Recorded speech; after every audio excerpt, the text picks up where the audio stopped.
Amen. Il y a un chant qui monte dans mon cœur. Ce chant, c'est Père de ta douleur.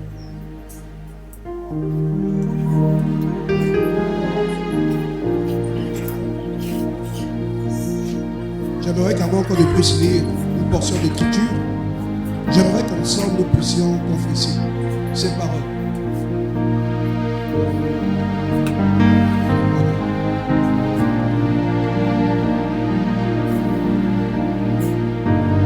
Tu es le Dieu de ma vie.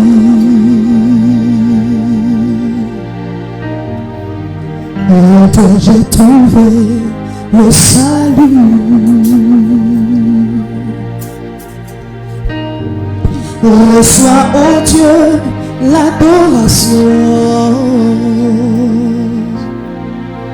d'un cœur que tu as sauvé. Je veux t'adorer.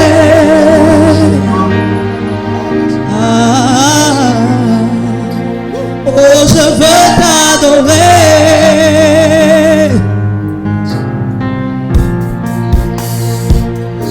Je veux t'adorer.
chose. Dis merci simplement déjà pour la vie que tu as reçue ce matin. Tu peux dire merci pour la vie. À cet instant même, tu commences déjà ton adoration. À cet instant même, tu commences à offrir déjà un parfum de louange. À cet instant même, Dieu prend plaisir à t'entendre. Ne pense pas d'abord à l'aspect financier. Mais déjà par des paroles, tu commences déjà à rendre toute la gloire à ce qui est. Tu fais bien d'adorer le Créateur. Tu fais bien d'adorer notre Père.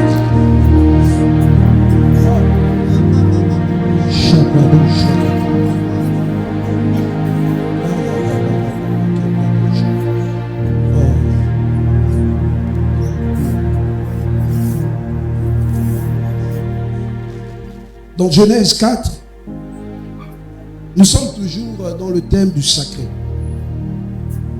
Pour ceux qui veulent s'asseoir, vous pouvez d'abord vous asseoir.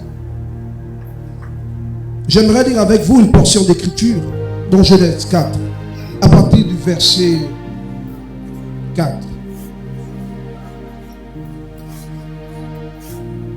Ou encore à partir du verset 3. Au bout de quelque temps, Caïn fit à l'Éternel une offrande des fruits de la terre. Et Abel, de son côté, a fait une des premières-nées de son troupeau et de leur graisse. L'Éternel porta un regard favorable sur Abel et sur son offrande, mais il ne porta pas un regard favorable sur Caïn et sur son offrande. Caïn fut très irrité et son visage fut abattu. Ce matin, quel est l'état de ton visage? As-tu un visage abattu? En préambule, j'aimerais d'abord dire à quelqu'un quelque chose. Vous savez, si l'offrande de Caïn n'a pas été approuvée par le Seigneur, simplement parce qu'il n'a pas fait ce que vous venez à peine de faire. Il n'y avait pas de l'amour dans le cœur de Caïn.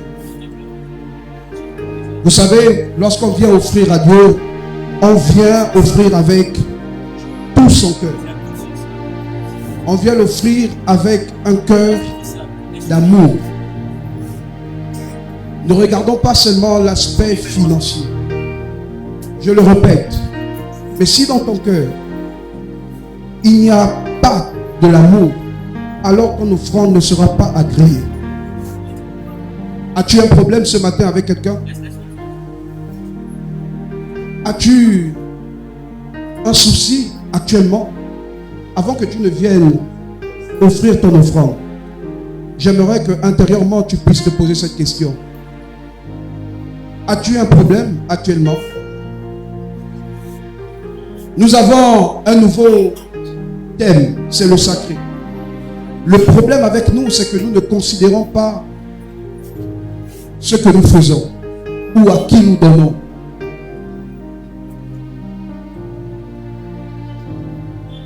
J'aimerais rapidement ouvrir une parenthèse concernant les dîmes. Savez-vous que dans cette assemblée, il y a des personnes qui n'ont jamais payé leurs dîmes?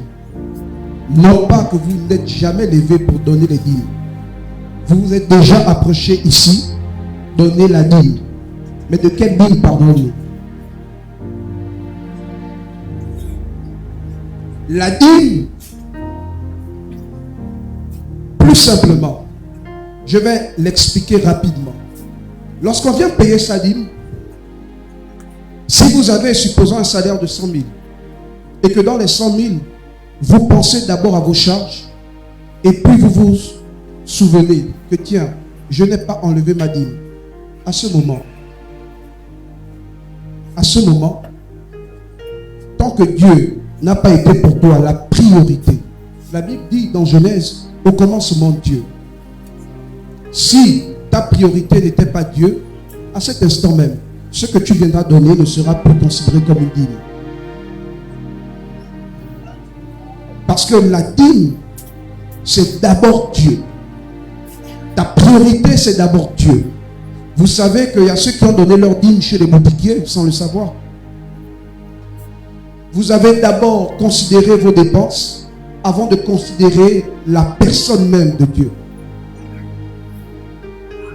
Si tu es dans ce cas, j'aimerais te dire ce matin que désormais, avant de donner quoi que ce soit, avant de faire quelconque dépense, enlève d'abord ce qui concerne Dieu.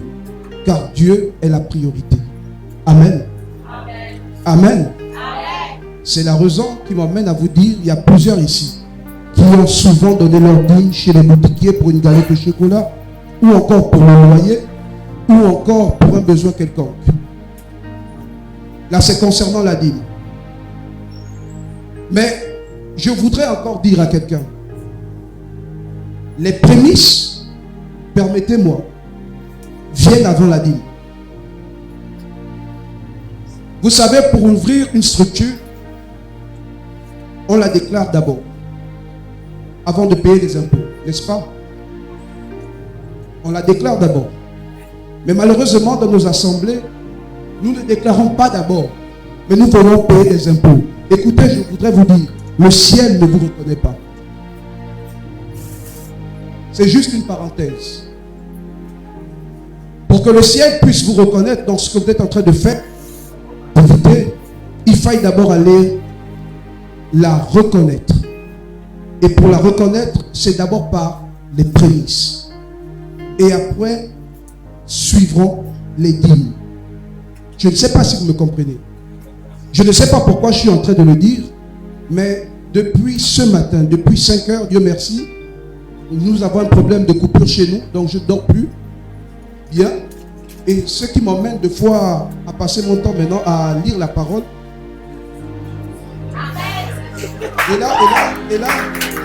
Et là, l'Esprit est en train de me dire ceci. Plusieurs sont pauvres dans l'église parce qu'ils ne connaissent pas les principes. Vous ne comprenez pas les principes, ou encore nous ne comprenons pas les principes. Pour être riche, il y a des principes. Lorsque tu as une activité, tu ne peux que la confier au Seigneur si et seulement si tu fais de ton Dieu ta priorité. Alors pour ceux qui ont des activités, si vous n'avez pas encore payé vos prémices, excusez-moi de vous le dire, le ciel ne vous reconnaît pas. Le ciel ne vous reconnaît pas pour la simple raison que vous n'avez pas mis Dieu en priorité. Nous voyons dans la Bible, Abel a payé ses prémices. C'est la différence. Abel paye ses prémices, Caïn ne les paye pas. Dans ce verset, nous pouvons parler de l'amour. Caïn n'avait pas d'amour. Caïn, en venant avec Dieu, n'avait pas la foi. Il a juste offert, simplement. Mais Abel, sachant qui ou à qui il devait offrir cela, a fait ce qui était juste. Donc ce matin, si tu veux devenir riche comme moi, apprenons à respecter les principes. Notre Père ici nous a souvent enseigné. Mais s'il le dit, c'est parce que je crois que c'est pour notre bien. Nous voulons être riches, nous sommes d'accord. Qui va être pauvre ici? Qui va être pauvre? C'est bizarre que lorsqu'on pose cette question, les gens ne lèvent jamais la main. Mais ce que nous posons comme acte démontre que nous voulons toujours rester dans la pauvreté. Mais ce matin, je crois qu'il y a des milliardaires ici.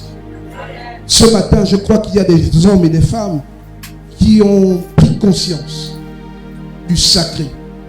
Dieu avant tout. Et pour ceux qui ont pour habitude de toucher la dîme, tandis ma mère, une fois, elle n'avait rien. Elle était vraiment dans le manque. Et j'avais ma dîme. Il fallait que Dieu me mette à l'épreuve. J'ai laissé ma mère ainsi dans cette situation. J'ai dit, maman, je ne toucherai pas la dîme du Seigneur, car elle est mise à part. Ce qui est sacré est mis à part. Quel que soit ton problème, quel que soit ton souci, il n'est pas normal que tu reprennes ce que tu avais déjà mis au départ à part. Ne faites plus jamais cela. Car ce que vous viendrez encore redonner n'aura plus la même valeur. Vous êtes d'accord avec moi? Désormais, prenons l'engagement que tout ce qui concerne le Seigneur est sacré pour notre Père. L'offrande n'est que l'extension, la reconnaissance du cœur. Il dit, mettez-moi de sorte à l'épreuve, et vous verrez si je n'ouvre pas pour vous les écluses des cieux. Nous ne savons pas mettre Dieu à l'épreuve. Et tout simplement, c'est parce que nous ne savons pas en qui nous avons cru. Mais je crois que ce matin, Dieu nous fera grâce. Nous sommes une église de milliardaires. Ta manière de dire Amen me dérange. C'est parce que tu ne crois pas que ton Dieu peut te rendre milliardaire. Parce que la situation que tu vis actuellement impose un regard sur ta propre vie. Est-ce que tu veux changer cette situation? Qui veut devenir milliardaire? Il est possible pour nous de devenir milliardaire. Qui veut devenir milliardaire? Waouh! Je vais demander à toute personne de bien vouloir d'abord se lever, s'il vous plaît.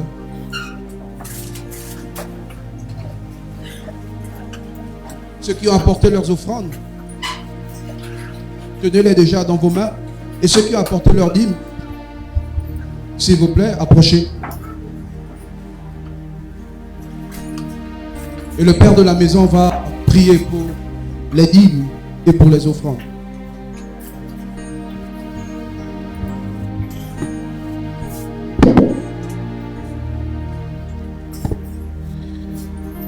Seigneur, nous t'avons entendu et nous voulons obéir à ta parole.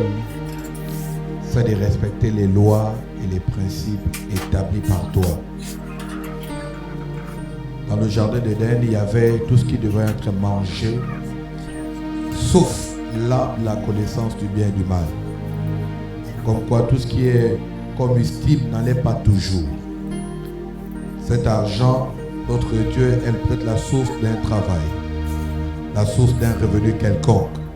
Mais dans tout ce qu'ils ont reçu, qui est dépensable pour leurs besoins, il y a ce qui est non combustible, non dépensable. Et ce matin, ils ont fait le choix d'obéir à ce que Adam et Ève n'ont pas pu faire. Seigneur, ça a permis à Adam et Ève de sortir d'Éden quand ils ont désobéi. S'ils avaient obéi, ils resteraient en Éden qui est appelé lieu de délice. Ma prière ce matin est qu'ils rentrent dans un lieu de délice. Et s'ils en sont déjà, que ce lieu de délice davantage soit un délice pour leur destinée. Que ce lieu de délice soit davantage un lieu qui produira des fruits et des fruits en abondance. Je dis, eux, ils mangeront. La Bible déclare, vous mangerez les meilleurs fruits du pays. Je décrète et déclare parce que vous avez mis à part la part de Dieu. Que Dieu vous mette à part pour sa part. Que Dieu vous arrache à tout danger. Qu'il élimine ou qu'il éloigne de vous le dévoreur. Que le ciel demeure ouvert. Si c'était une épreuve à laquelle vous l'avez mise, Dieu est victorieux de cette épreuve. Que cela vous produise de l'abondance. Je dis que cela vous produise de l'abondance. Je dis que cela vous produise de l'abondance. Je dis que cela vous produise de l'abondance. Je dis que cela vous produise de l'abondance. Je dis cela vous produise de l'abondance. Je dis cela vous produise de l'abondance. Au nom de Jésus. Lève l'offrande. Père, je prie pour l'offrande de tout un chacun. Je décrète et déclare que fais exactement ce que ta parole déclare. La Bible déclare que tu as mis ta parole au-dessus de toi. Nous croyons alors que ta parole, elle est oui et amen. C'est une vérité absolue. Seigneur, tu as dit que ce qu'on te donne, tu nous rendras au centuple. Rends au centuple selon que chacun aura donné. Et que chacun voit cela de ses yeux au nom de Jésus. Amen. Sous la conduite du groupe, le protocole nous donne avec choix.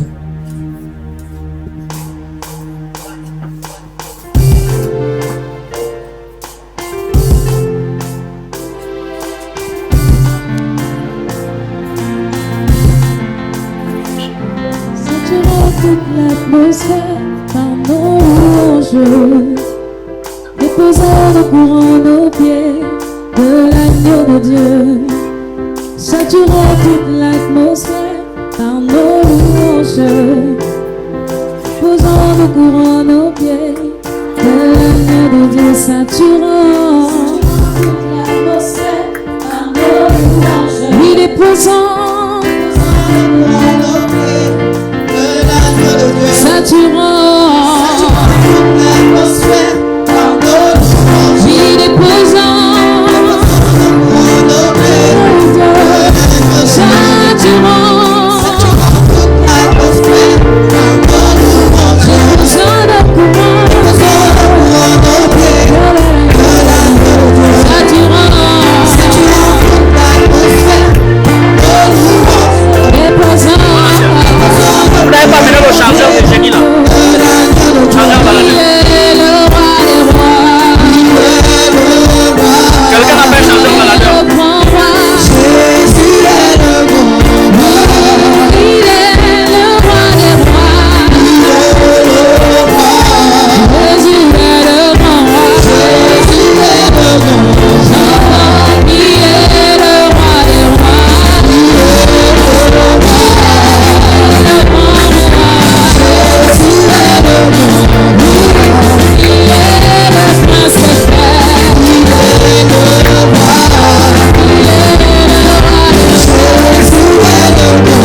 Est-ce qu'il y a des personnes qui nous visitent pour la première fois? Vous avez été invités. Vous faites juste un signe de la main.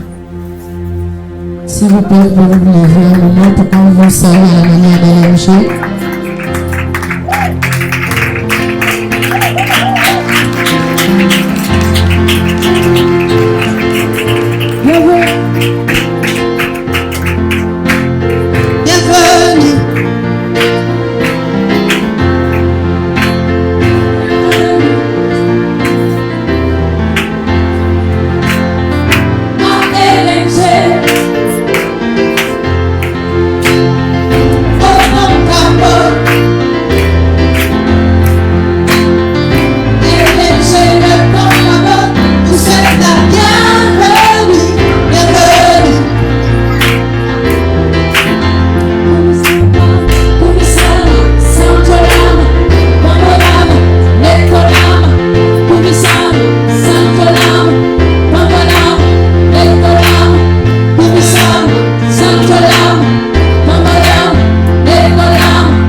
Et après le culte, s'il vous plaît, ne partez pas. Les anciens se rapprocheront de vous. Amen.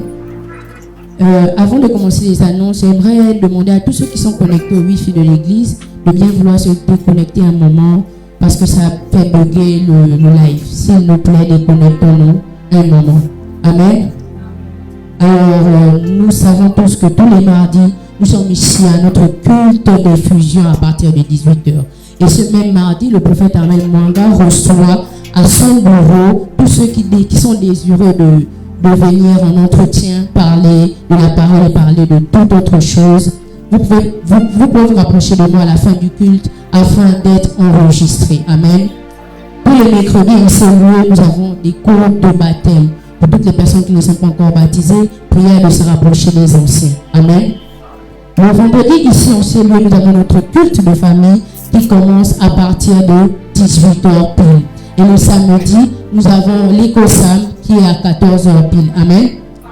Et le dimanche, nous sommes comme nous sommes aujourd'hui à 8h pile pour célébrer le nom de Dieu. Amen.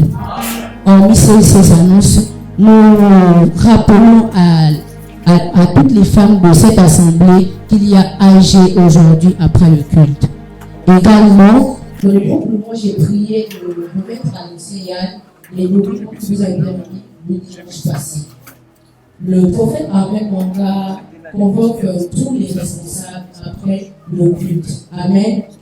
Également que la promotion Eden est devenue d'être là après le culte pour un petit entretien. Amen. Prière de nous lever un moment. Prière de nous lever un moment. Qu'on accueille cette estrade le Père de tous les enfants d'ici. Qu'on accueille sur cette estrade le prophète des prophètes, le prophète des nations, non le prophète international. Tu ne m'entends pas. Moi je dis qu'il est international. Tu ne m'entends pas. Acclame le prophète Ahmed Mwanga.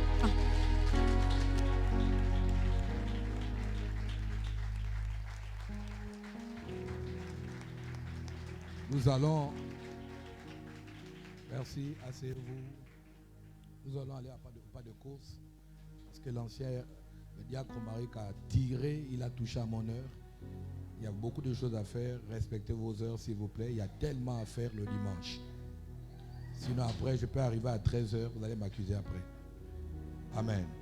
J'ai instruit à la coordination désormais de veiller sur les heures et de réprimander ceux qui débordent. C'est-à-dire que les chantres, les MC, chacun respecte son heure. Pourquoi?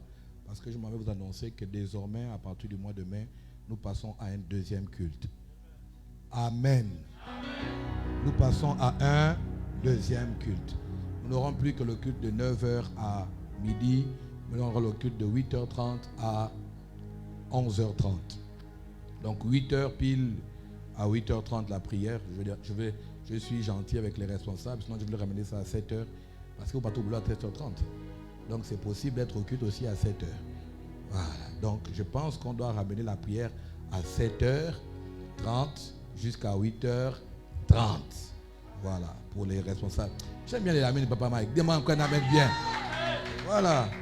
Les responsables, donnez-moi un amène bien. Voilà. C'est ça la responsabilité. Donc ils seront désormais là à 7h30. Il faut qu'on s'habitue. Parce que si on va à 15 cultes, je pense qu'on va avoir les cultes même à 6h. Amen. Et donc le culte de jeunesse qui va commencer, c'est un culte qui commencera le 1er mai. Je disais à l'église vendredi, pour ceux qui étaient à l'église, qui viennent au culte d'enseignement et de prière, je leur disais que parce que j'ai plus ou moins désobéi à une instruction divine, que je me ravise. Et Dieu qui m'aime fait en sorte que je me ravise. En réalité, quand j'ai mis le culte de une fois le mois de le culte de jeunesse, c'était véritablement le deuxième culte.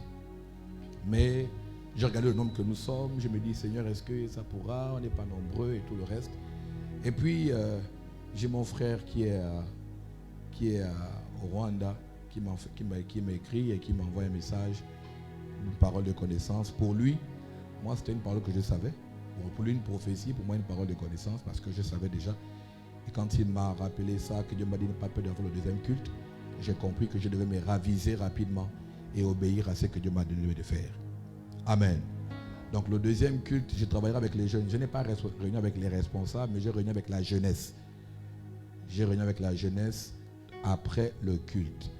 Et Maman Slowy a réuni avec toutes les femmes après culte. Donc nous, la jeunesse, on va aller dehors, on va laisser les femmes parce qu'il y a les femmes ici, il y a les mamans. Donc la jeunesse, nous, on va se mettre dehors. Donc à la fin du culte, on ne se saluera pas. On va juste rester à nos places pour rapidement avancer et travailler là-dessus. Amen. Donc la jeunesse dehors et puis les mamans resteront dans la salle. Les différents cultes n'auront pas la forme du culte du matin, le culte maintenant. Là. Il n'y aura pas la forme de chantre, prédicateur et puis voilà. Ce ne sera pas un endroit où on va venir étaler les grandes prédications, mais ce sera des cultes avec beaucoup de concepts. Ce sera des cultes vraiment avec des concepts. Et j'ai instruit les responsables de la jeunesse que j'ai reçu à mon bureau de leur dire de réfléchir à travailler sur les différents concepts. J'en ai tellement dans mon esprit. On va commencer avec un concept qui va être vraiment intéressant. Et ceux qui manqueront le deuxième culte, vous aurez mal au cœur. Je vous promets, vous aurez mal au cœur parce que j'ai décidé de m'investir. Je vais prêcher au premier culte, mais je veux m'investir en temps, en heure, en finances. Je veux m'investir véritablement au deuxième culte. Pourquoi? Parce que le deuxième culte, pour moi, c'est le culte d'évangélisation. Et il n'y a pas mieux que les jeunes. La Bible déclare, jeunes-en, vous êtes forts parce que vous avez vaincu le malin. Donc je vais travailler avec les jeunes. Ceux qui veulent être disponibles, on va travailler en tout cas. On va bosser, on va vraiment mettre les bouchées doubles. ceux qui ne parlent pas souvent à l'église, on vous allez parler, vous allez travailler, parce que moi je suis un travailleur. On va bosser. Amen. Oui, c'est la jeunesse qui fait la force d'une église. Si la jeunesse dort, l'église dort. Il y a deux pôles qui sont des pôles très importants dans une église. Quand ces deux pôles-là sont faibles, sachez que ce n'est pas vous qui êtes faible, c'est le diable qui vous a eu. Le premier pôle, c'est la jeunesse. Le deuxième pôle, c'est les femmes. Quand les femmes sont inactives, Satan vous a eu. Quand les jeunes sont inactifs, Satan vous a eu. Si vous remarquez dans l'Ancien Testament, quand Dieu envoie les gens, il envoie des jeunes. Samuel, il envoie David, ce sont des jeunes. Quand on voit dans le Nouveau Testament, ceux qui vont au tombeau, ce sont des femmes. Quand les femmes sont inactives, croyez-moi, ce n'est pas une position de femme sage. C'est une femme de femme insensée. C'est la réalité, vous avez perdu quelque chose et vous ne vous rendez pas compte quand vous êtes laxiste. Voilà pourquoi j'ai crié et j'ai parlé au bureau. D'ailleurs, j'ai même enlevé certains membres du bureau parce que j'ai besoin à ce que nous travaillions, non pas pour notre gloire, mais pour que le ciel soit peuplé. Amen. Le but de l'église, ce n'est pas que l'on se rassemble seulement. Le but de l'église, c'est de gagner les âmes. Il n'y a pas une joie dans le ciel quand tu te maries. Il n'y a pas une joie dans le ciel quand un enfant naît. La Bible déclare qu'il y a une joie dans le ciel quand une seule âme se donne à Dieu. Donc si on arrête d'évangéliser, on arrête le battement du cœur de Dieu. Si vous voulez être une église cardiaque, arrêtez d'évangéliser, et bien on va mourir.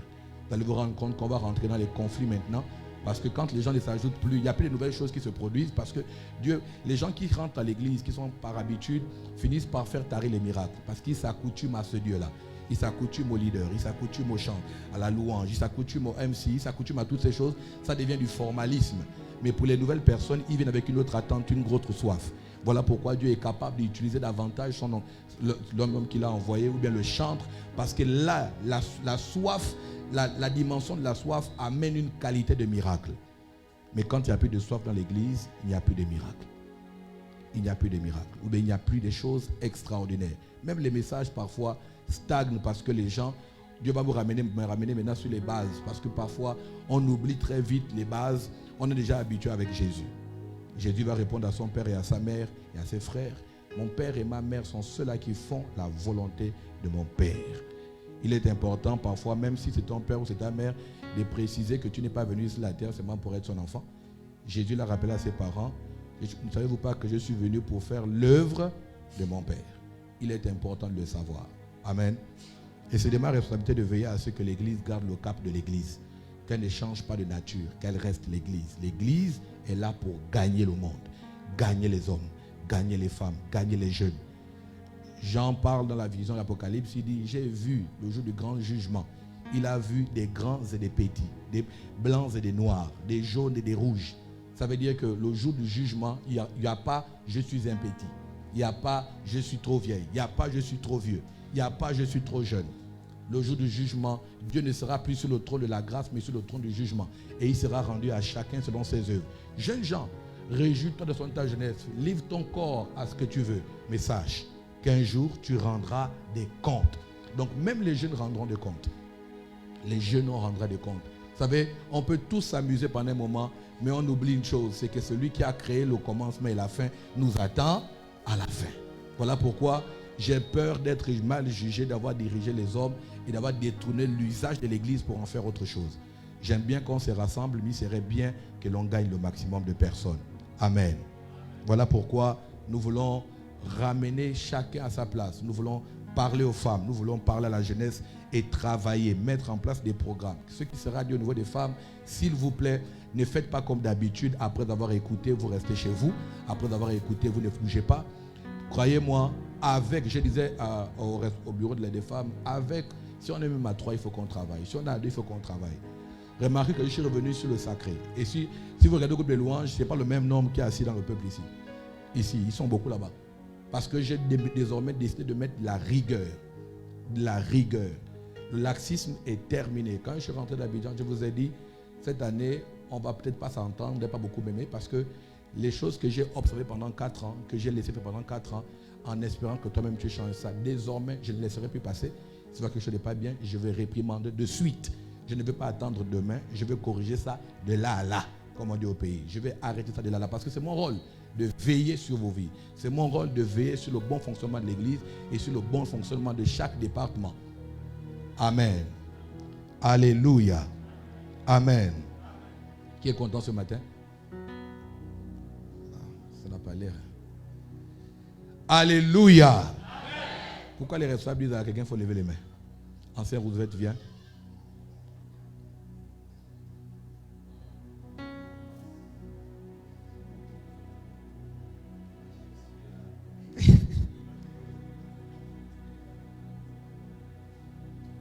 Vous le connaissez, non?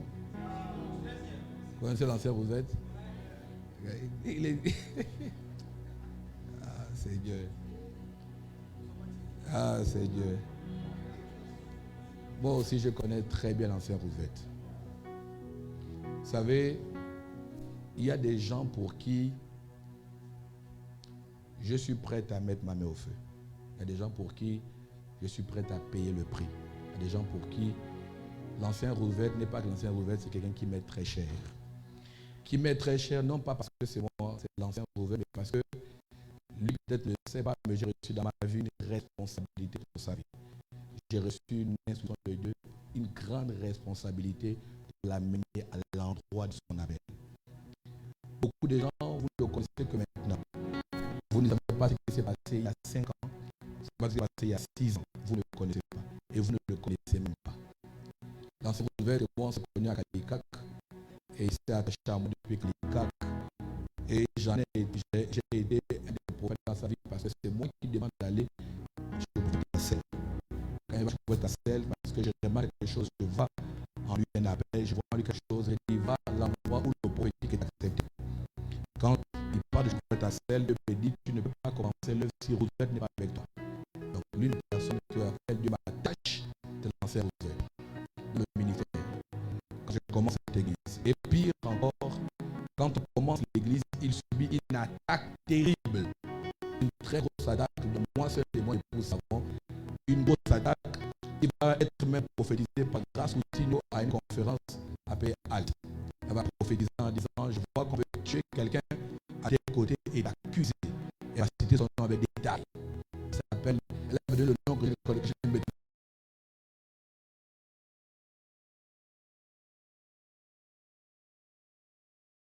Roosevelt Brunil. Alors c'est là que je découvre ça.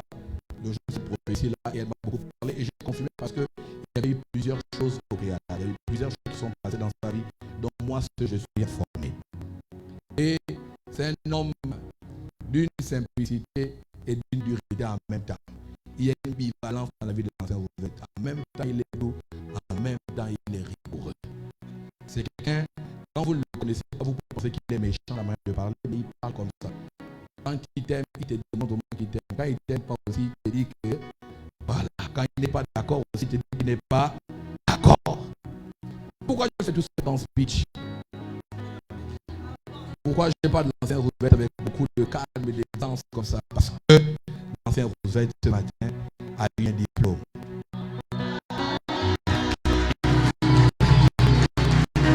L'ancien Roosevelt a eu un diplôme. Il a été diplômé de l'école d'Harvard. Il a été diplômé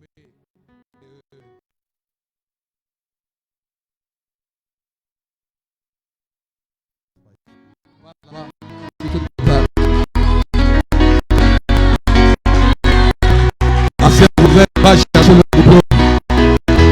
Ancien Roosevelt va chercher le diplôme. Ancien Roosevelt va chercher le diplôme. Ancien Roosevelt va chercher le diplôme. Ancien Roosevelt va chercher le diplôme.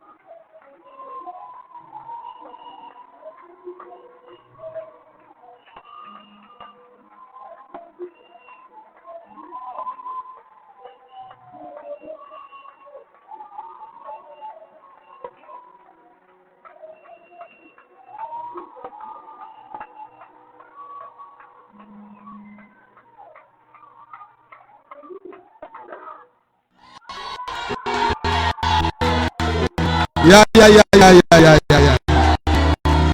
Ya, ya, ya, ya. Comme vous voyez, l'ancien prophète hier a franchi le un des pas importants qui est d'aller confirmer et boucler la boucle pour son mariage. L'ancien prophète, enfin. Quand j'ai dit enfin là, enfin. Ah, enfin. J'ai essuyé des larmes. J'ai prié pour l'ancien prophète. J'ai prié. Vous savez, contrairement à ce que beaucoup ont pensé, je n'ai jamais décidé sur le choix de sa vie. Si les choix du mariage, je me dis souvent, je ne m'aventure pas là. Pour ne pas que tu m'accuses. Mais si tu demandes mon conseil, je donne mon conseil. Je donne la parole à Bobier. Chaque fois qu'il m'a demandé de d'une soeur, ma réponse était, on va prier. Je ne la connaissais pas. Je l'ai rencontré pour la première fois à l'anniversaire de l'ancien prophète. Il m'en avait parlé.